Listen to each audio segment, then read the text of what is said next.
श्रीमन, यह 7वीं योजना उत्पादन, काम और रोटी के नारे से शुरू हो रही है, लेकिन मैं समझता हूं कि इन तीनों उद्देश्यों को प्राप्त करने के जो तरीके हैं वे आपने ऐसे अपनाए हैं जिनसे लक्ष्य प्राप्त नहीं हो सकते।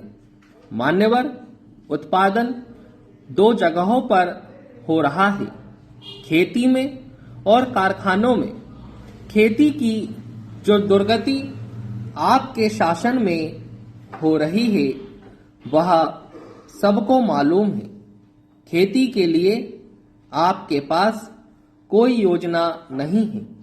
कभी भी आपने इस देश की एक एक इंच जमीन को पानी देने का प्रबंध नहीं किया।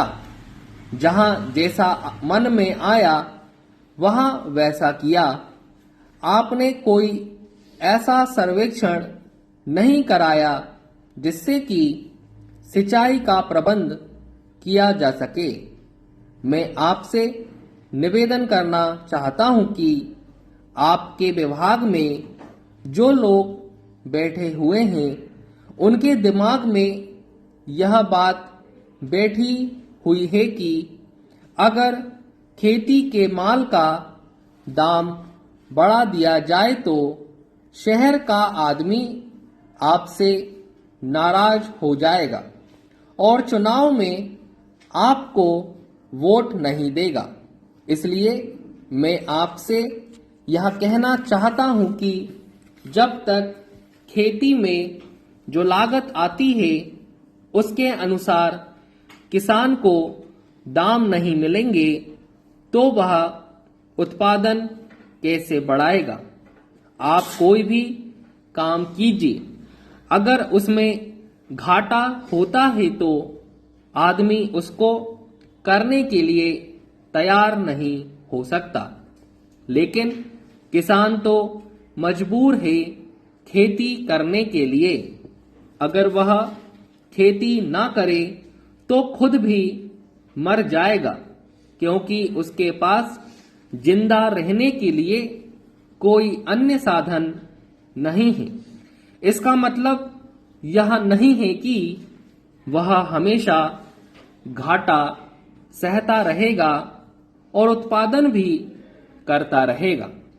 माननीय सभापति जी, मैं आपके माध्यम से सरकार से कहना चाहता हूं कि कृषि विश्वविद्यालयों के जो आंकड़े हैं उसके अनुसार किसान को उसकी पैदावार में लगातार घाटा होता जा रहा है।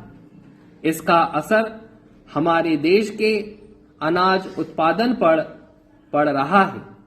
जब तक आप कारखानों के माल और खेती के माल के दाम तय करने के लिए समान नीति नहीं अपनाएंगे, तब तक कृषि उत्पादन नहीं बढ़ाया जा सकता और किसान सुखी नहीं हो सकता।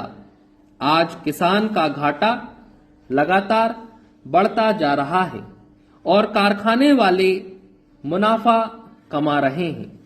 कृषि पर निर्भरता समाप्त होती जा रही है और गांवों के लोग शहरों की ओर भागकर बेकारों की संख्या में वृद्धि कर रहे हैं। आप जितनी भी योजनाएं बनाते हैं देश में उतनी ही बेकारी बढ़ती जा रही है। इसलिए मैं निवेदन करना चाहता हूं कि आप लघु उद्योगों को बढ़ावा देने पर विचार करें। जब तक आप छोटे और कुटीर उद्योगों को बढ़ावा देने की नीति नहीं अपनाएंगे, तब तक इस देश से बेरोजगारी की समस्या को दूर करना संभव नहीं हो सकता। अतः मेरा निवेदन है कि आप इस पर गंभीरता से विचार करें, क्योंकि आप भी यह जानते हैं कि इस देश की 80% आबादी गांवों में खेती पर निर्भर करती है, भूमि पर निर्भर करती है।